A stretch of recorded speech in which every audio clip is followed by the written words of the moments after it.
في مرة شفت كتاب مكتوب عليه 200 نوع سلطة. فتحت الكتاب ولقيت أنواع مختلفة لسلطات كتير، واستغربت جدا إن إزاي ممكن يكون فيه 200 نوع سلطة مختلف. وبعدها افتكرت أول يوم بدأت فيه لافندر كنت بعمل كام نوع سلطة بس، لكن مع الوقت والتجربة جربت أعمل أنواع كتير جدا، منها التقليدي العادي ومنها المختلف شوية، وجربت أحط مكونات غريبة على بعض وأمزج بين الخضار والفاكهة، أو إني أضيف مكونات دافية على مكونات باردة، وأجرب أنواع دريسنج جديدة للسلطات.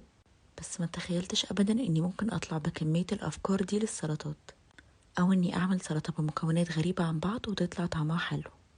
حاولت أعد كمية السلطات اللي أنا عملتها، أكيد ما طلعوش 200، بس حسيت إنه ممكن حد يفكر في إنه يعمل أكتر من 200 نوع سلطة مختلف. وبما إني بحب السلطات وبحب أعملها شير معاكم، في السيريس دي هعمل سلطات جديدة بس انتوا اللي هتقولولي عليها.